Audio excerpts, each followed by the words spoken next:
hati dan sentiasa berusaha mencapai kemenangan dengan penuh disiplin dan semangat kesukaran yang tinggi. Rumah Wajah memilih watak animasi Mickey Mouse sebagai tema pada tahun ini kerana melambangkan keceriaan, keyakinan dan semangat kepimpinan yang kuat. Mickey Mouse Baris! Akan madap ke depan! Ke kanan! Cek! Baris! Ke kanan lurus!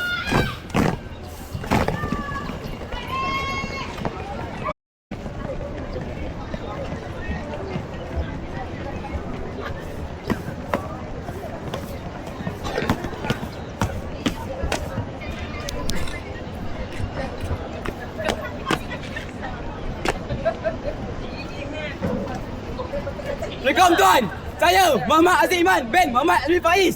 Bersama dengan kuasa anggota sebanyak 31 orang. Termasuk saya sudah sedia untuk diuji tuan. Masih tuan.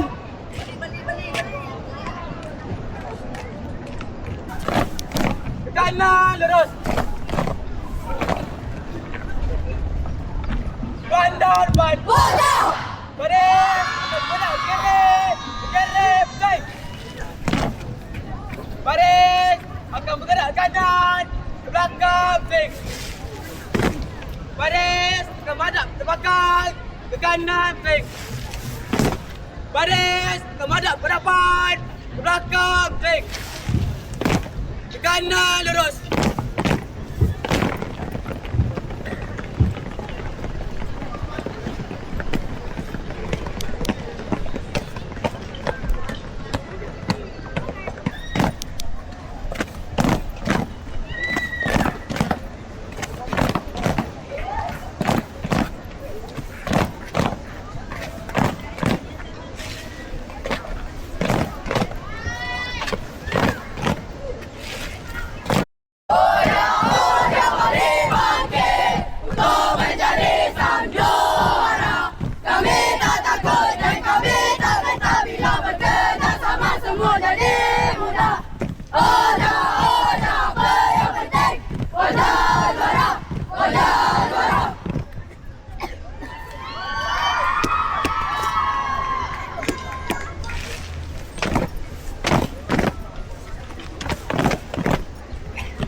Assalamualaikum tuan.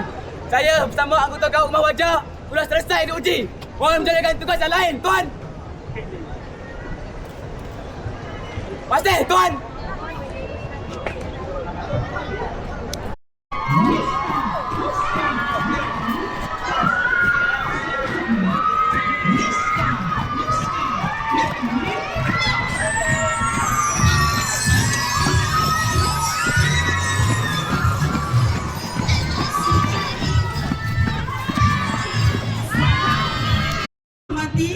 Sajen Azman bin Ahmad dan Korporal Muhammad Hakim bin Hanif dari Ibu Pejabat Polis Daerah Kuala Selangor selaku juri jemputan perbarisan yang berusaha Puan Hajah Hani Azita binti Ahmad, Penolong Kanan Sekolah Menengah Sains Kuala Selangor yang berusaha Encik Muhammad Khairul Anwar bin Hassan, Penolong Kanan Khalid Wan Murid Sekolah Menengah Sains Kuala Selangor yang berusaha Puan Hajah Rihanato binti Samsi, Penolong Kanan Kopi Pulau Sekolah Menengah Sains Kuala Selangor yang dihormati Encik Fadli bin Ahmad Tahkiam, Pengurusi Ahli Kuasa Sekolah Menengah Sains Kuala Selangor yang